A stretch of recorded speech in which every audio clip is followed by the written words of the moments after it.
बुरे स्वास्थ्य का कारण हमारी बुरी इच्छाएं होती हैं। इन्हें हम बीमार इच्छाएं भी कह सकते हैं। जब ये बुरी इच्छाएं हमारे मनोमस्तिष्क में जमती चली जाती हैं तो उनके फलस्वरूप बुरी भावनाएं उत्पन्न होने लगती हैं।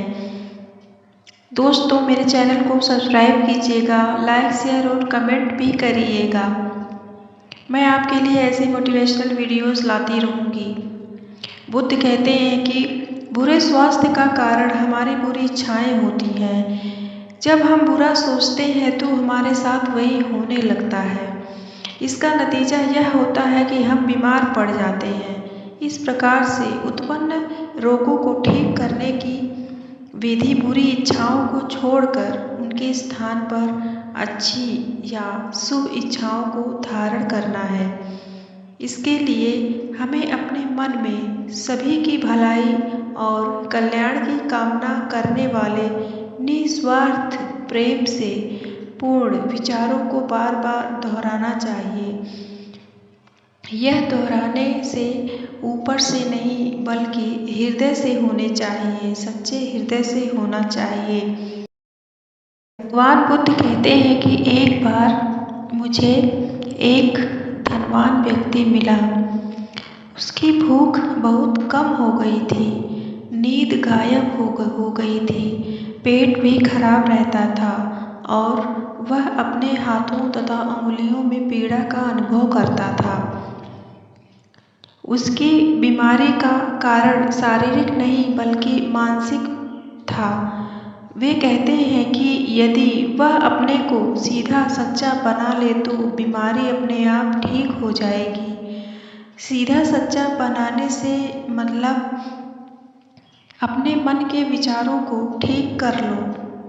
पर सबसे खराब चीज जो कष्ट देती है वह है उसका दाहिना हाथ, क्योंकि वह ना तो इस कंधे से ऊंचा उठा सकता है और ना ही मुट्ठी पूरी तरीके से बंद कर पाता है।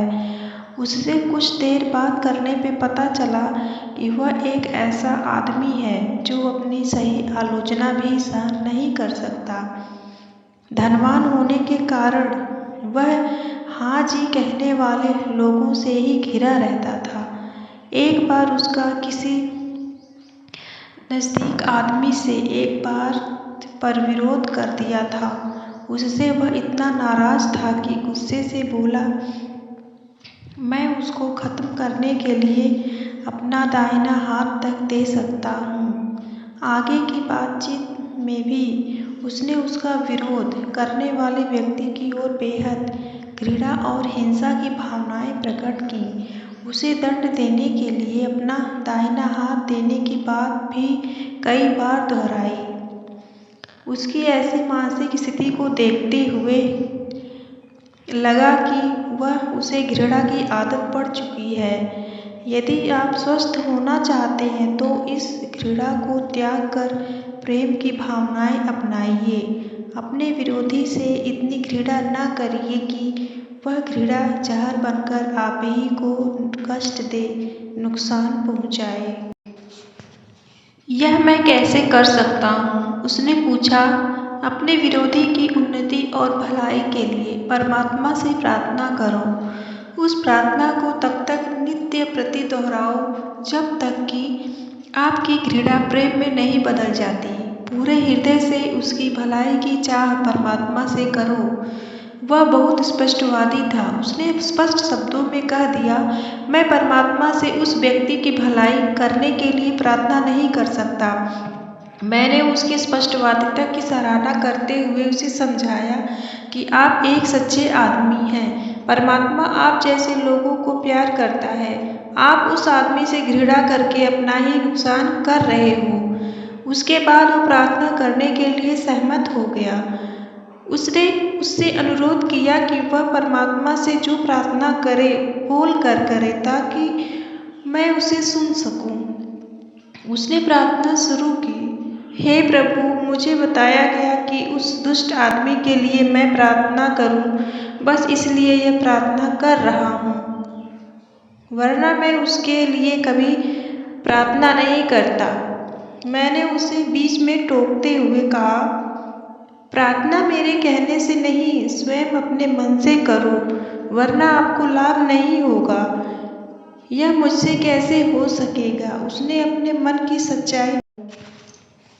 बुद्ध ने उसे अपनी घृणा और शत्रुता की भावनाओं के प्रति दृष्टिकोण अपनाने का अनुरोध करते हुए समझाया कि उसकी बीमारी इन्हीं घातक भावनाओं के कारण है। इस प्रकार वह अपना नहीं वरन विरोधी का पक्ष मजबूत कर रहा है। वास्तव में किसी भी व्यक्ति को यह जानकर बड़ी खुशी होगी कि आपकी उसके प्रति घृणा स्वयं आपको ही जला रही है। इसके विपरीत जब उसे यह मालूम पड़ेगा कि आप उसकी भलाई के लिए परमात्मा से प्रार्थना कर रहे हैं, तब निश्चय ही वह आपकी महानता से प्रभावित होगा,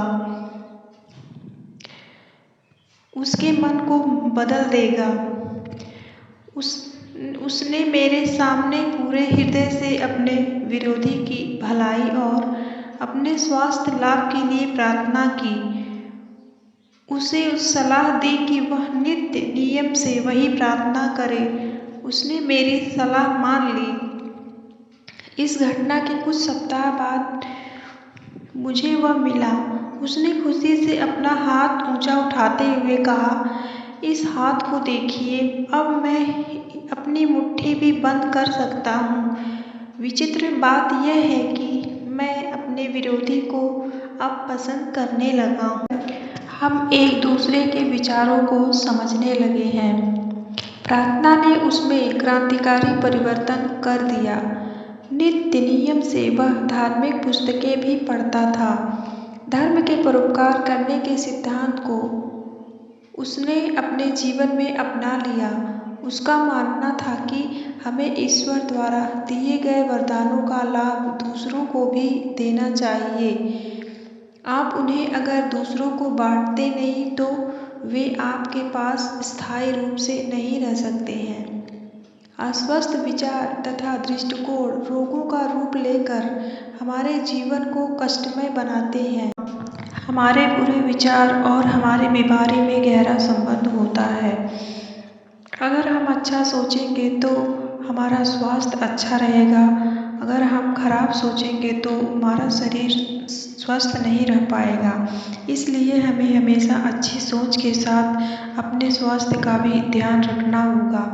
हम अपने हानिकारक और बुरे विचारों को मन से पूरी तरह निकाल कर उनके स्थान पर प्रेम, दया, सेवा और साहस जैसे शक्तिशाली विचार भर सकते हैं।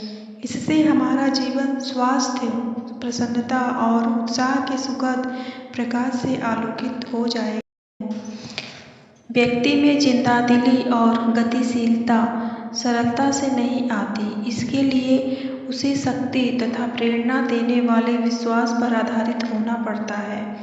परमात्मा की शक्ति और दयालुता में विश्वास ही व्यक्तित्व का सर्वोत्तम आधार बन सकता है। दोस्तों, मेरी वीडियो पसंद आई हो तो मेरे चैनल को सब्सक्राइब कीजिएगा, लाइक, शेयर, कमेंट जरूर कीजिएगा। फिर मिलती हूँ अगले वीडियो में। तब तक के लिए स्वस्थ रहें, व्यस्त रहें, मस्त रहें। धन्यवाद।